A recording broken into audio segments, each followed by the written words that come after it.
बहुत ही अच्छी भावना का भजन है। इसमें हम भले ही भगवान को सब कुछ ना सौंपे, पर इतना कहना भी बहुत बड़ा भाव है। क्योंकि भगवान कैसे हैं? भगवान ऐसे हैं कि वो सबका सुनते हैं, और जिनके कान होते हैं वो सबका सुन नहीं सकता। ध्यान कर लेना भाई साहब, अगर कान वाला सुनेगा तो सबका नहीं सुन सकता कान वाला। अगर मोहल्ले में डीजे बज रहा हो ना, तो घर में भी बात ना कर सकें। डीजे में आदमी चिल्लाता रहे, दूसरा यूं इशारे से पूछे क्या कह रहा है, क्या कह रहा है, क्या कह रहा है। अब जाके जब डीजा खत्म होवे तब जाके कान काम करता है महाराज। इसीलिए कान वाला सबकी नहीं सुन सकता, बिन कान वाला सबकी सुनता है। और आपके अंदर क्या भाव है वो भी सब सुनता है। आंख और मुंह बंद करके भी भगवान से बतरा सकते हैं, बाकी और किसी से बतरा सकते हैं? अच्छा बोलो, तुम 4-5 लोग यूं बैठ जाते हैं और सबके मुंह पे पट्टी धर दी जाए तो कोई चुगली करेगा काऊ के? हैं? ऐसे करते रहना, फिर समझे ना किसी को ये कौन की कह रहे हैं, किसकी कह रहे हैं, कहा कह रहे हैं महाराज। इसीलिए बिन पग चलत सुनत बिन काना, कर विधि कर्म करत विधि। अनन्य प्रकार के भगवान कर्म करता है बिना हाथ पैर के, कानों के। इसीलिए परमात्मा सबकी सुने तो सुनाओ भगवान को, जो सुने ना उसको क्या सुनाए फिर। अच्छे भले कान वाले को भी सुनाई नहीं पड़ता कभी कभी। क्या कह रहे थे? कान अच्छे बहरा नहीं है फिर भी फिसल जाती है बात।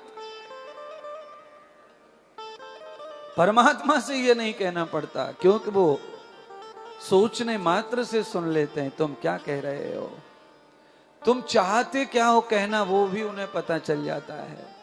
ऐसे कई शरीरधारी भी हैं धरती लोक पर, जो आपके चेहरे को देखते हैं और पहचान लेते हैं ये क्या कहने आया है, ये क्या बोलना चाहता है। भाव को भी पहचानने वाले जो होते हैं वो भगवान के ही फरिश्ते होते हैं, भगवान के भक्त होते हैं, जिन्होंने भगवान को कभी न कभी बहुत ज्यादा नजदीक किया होता है, कभी न कभी जपा होता है, तपा होता है। तो भगवान का प्रभाव उनके जीवन में, उनकी सोच में, उनकी बुद्धि में, उनके नेत्र की ज्योति में प्रवाहित हो जाता है।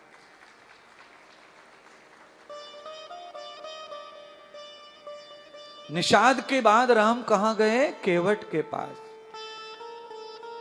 केवट ने राम जी को पहचान लिया, समझ लिया तो धो डाला। मौका आया तो केवट ने राम की परम सेवा को धारण किया। केवट को क्या अवसर मिला राम की सेवा का? इस पार से उस पार पहुंचाने का अवसर केवट को प्राप्त हुआ।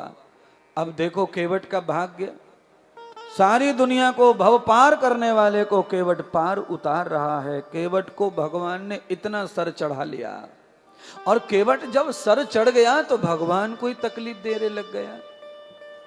सर चढ़कर भगवान को कहा पैर धुलवाओ, पैर। अरे पैर धुलवाओ भाई, प्रणाम करो, प्रार्थना करो, गिड़गिड़ाओ ना। दादागिरी कर रहा है पैर धोने के लिए, क्योंकि सिर पे चढ़ा लिया है।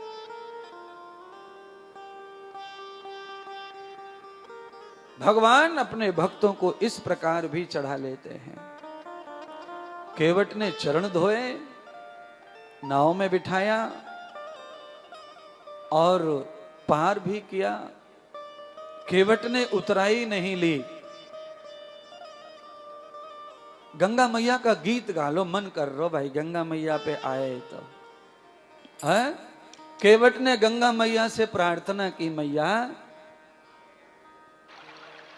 अब तुम हिलोर मत लेना, भंवर मत डालना, क्योंकि वैसे तो गंगा चरणों में है राम जी के, पर आज वो मानवीय अवतार लेकर आए हैं तो गंगा की मदद लेकर के पार उतर लेना। और गंगा पार उतारती है, इसमें कोई शक नहीं है महाराज। गंगा मैया के पूजा का 8 दिन का प्रभाव मुझे रोज समझता है, रोज समझ रहा है, रोज उसका प्रभाव क्या है। अपन ये जो कर रहे हैं ये क्या व्यर्थ ना उसका समझता है।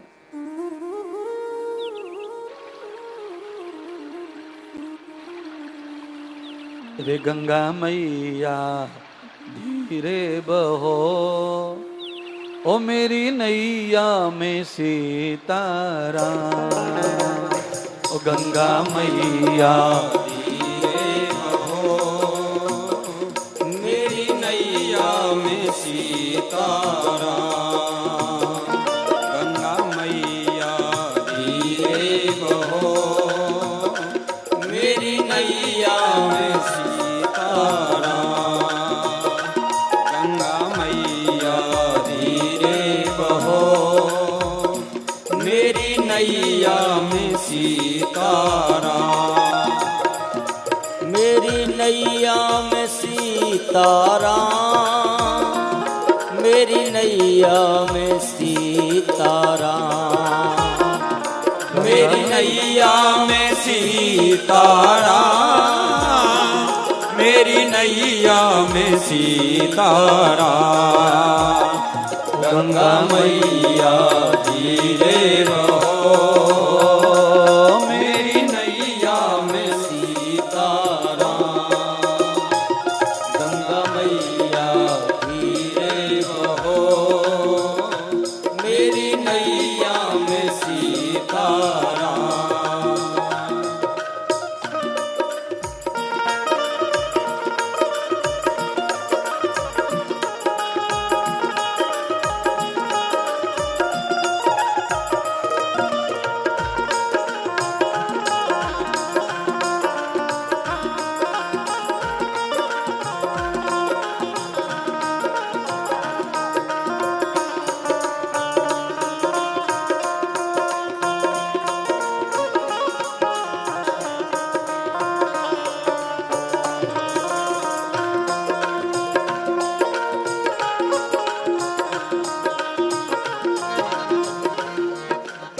कौन की गंगा कौन की नैया, कौन की गंगा कौन की नैया।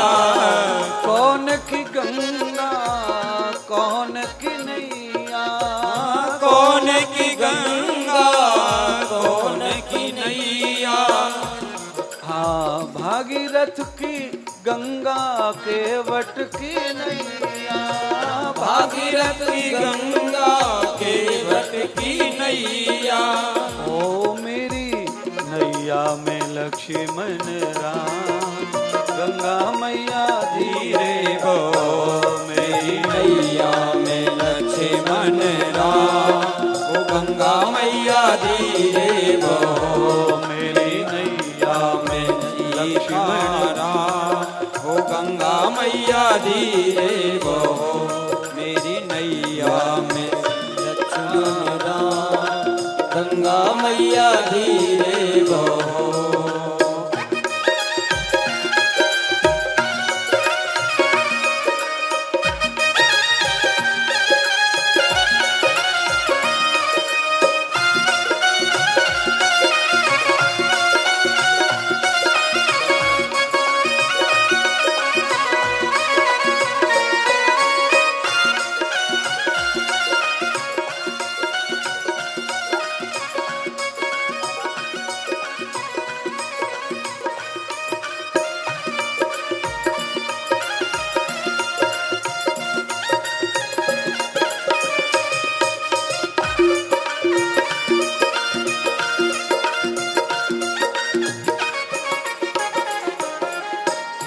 कौन की गंगा कौन की नैया। कौन की गंगा कौन की नैया। कौन की लक्ष्मण राम हो, कौन की लक्ष्मण राम। गंगा मैया धीरे बहो, मेरी नैया में लक्ष्मण राम। ओ गंगा मैया धीरे बहो, मेरी नैया में लक्ष्मण राम। ओ गंगा मैया धीरे बहो। गंगा मैया धीरे बहो गंगा मैया धीरे बहो गंगा मैया की जय सियापति रामचंद्र भगवान की जय।